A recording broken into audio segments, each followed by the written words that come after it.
برسوں پہلے کی بات ہے کہ ایک شہزادے کی لکڑہارے سے دوستی ہو گئی۔ ہوا یوں کہ شہزادہ شکار کے لیے جنگل میں گیا کہ اچانک سامنے سے شیر آ گیا۔ اس کی دہاڑ سے گھوڑا بدک گیا، جس کی وجہ سے شہزادہ توازن برقرار نہ رکھ سکا اور گر گیا۔ شیر کو بالکل سامنے دیکھتے ہوئے شہزادے نے فوراً تلوار نکالی اور مقابلے کے لیے تیار ہو گیا۔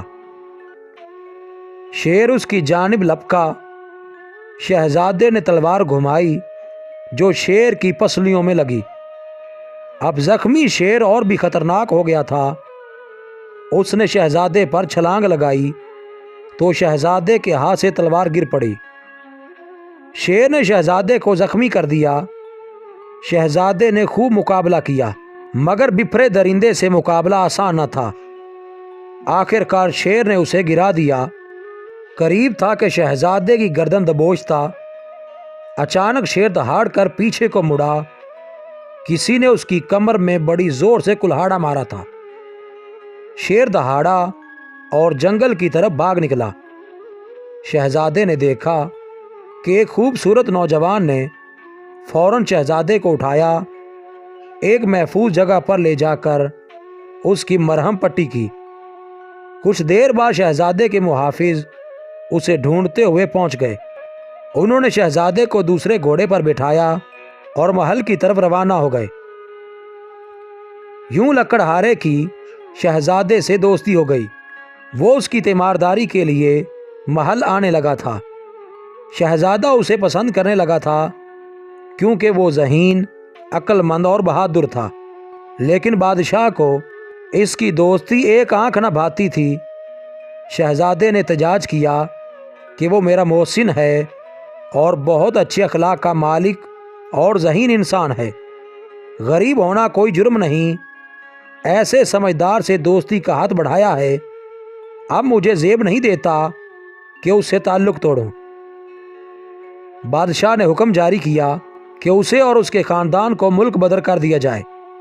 یوں ایک فوجی دستہ لکڑہارے کو بے یار و مددگار سرحد سے باہر چھوڑ آیا۔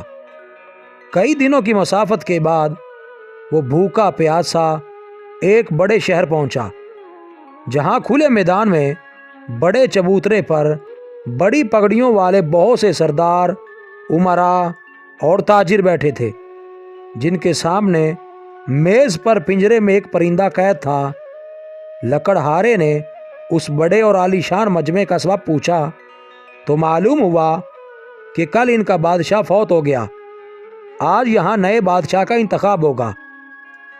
کچھ لمحوں میں چبوترے پر رکھا پنجرا کھولا جائے گا۔ اس میں بیٹھا پرندہ جس کے کندھے پر بیٹھے گا وہی ہمارا بادشاہ ہوگا۔ لکڑہارا ارسلان یہ دلچسپ منظر دیکھنے لگا۔ قسمت کی خوبی، جب پنجرا کھولا تو پرندہ اڑ کر ارسلان کے کندھے پر آن بیٹھا۔ لوگوں نے تالیاں بجائیں اور اپنے نئے بادشاہ کو محل لے آئے، اور رسومات کی ادائیگی کے بعد بادشاہ کا تاج ارسلان کے سر پر سجا دیا گیا۔ یوں محنت و مشقت کرنے والا، نیک دل اور بہادر لکڑہارا بادشاہ بن گیا۔ چند روز آرام و سکون سے حالات کا جائزہ لینے کے بعد اس نے سلطنت کے معاملات دیکھنے شروع کیے تو معلوم ہوا کہ ملک میں لاقانونیت، لوٹ مار، غنڈہ گردی، چوری چکاری عام ہے۔ بے تحاشا کرپشن اور رشوت ستانی کا بازار گرم ہے۔ بااثر ظالموں سے کسی کی جان و مال محفوظ نہیں۔ بادشاہ کے دربار میں روزانہ ہزاروں درخواستیں دیتے ہیں، مگر داروغہ بادشاہ تک نہیں پہنچنے دیتا۔ رشوت کے بغیر کوئی کام نہیں ہوتا۔ اس نے اعلان کروا دیا کہ آج کے بعد کوئی رشوت نہیں لے گا۔ اگر معلوم ہو گیا تو اس کی سزا پھانسی ہوگی۔ ہر طرف سناٹا چھا گیا، مگر لوگ کب باز آنے والے تھے۔ انہوں نے رشوت لینی نہ چھوڑی۔ جس کا پتہ چلتا اسے پھانسی چڑھا دیا جاتا۔ کچھ ہی دنوں میں رشوت لینے اور دینے والوں میں نمایاں کمی دیکھنے میں آئی۔ رشوت کے خاتمے کے ساتھ ہی غنڈہ گردی اور لاقانونیت کا بھی خاتمہ ہو گیا۔ ہر شخص اپنے فرائض اور دوسروں کے حقوق کا خیال کرنے لگا۔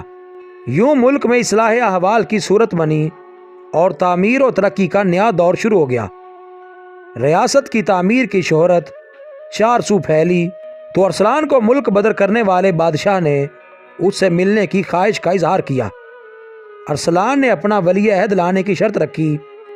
بادشاہ اپنے ولی عہد یعنی شہزادے کو لے کر بادشاہ کے دربار میں پہنچا تو اپنے دوست کو دیکھ کر حیران رہ گیا۔ ادھر بادشاہ بھی اسے دیکھ کر پریشان ہو گیا۔ ارسلان کا حسن سلوک دیکھ کر اسے شرمندگی ہو رہی تھی، مگر ارسلان نے کہا، بے شک آدمی کی حیثیت و اختیار کا مالک و خالق وہی ہے جو دن رات کو آپس میں تبدیل کرنے کی طاقت رکھتا ہے۔ مجھے آپ سے کوئی شکوہ نہیں۔ اگر مجھے ملک بدر نہ کرتے تو آج بھی لکڑیاں بیچ کر گزارا کر رہا ہوتا، لیکن اللہ تعالیٰ بہترین کارساز ہے۔ دوستو، آپ بھی محنت کا دامن ہاتھ سے نہ چھوڑیں، اس لیے آپ کو بھی محنت کرنی چاہیے تاکہ آپ بھی کامیاب زندگی بسر کر سکیں۔ مزید اچھی ویڈیوز کے لیے چینل کو سبسکرائب کریں اور بیل کے آئیکن کو لازمی پریس کریں۔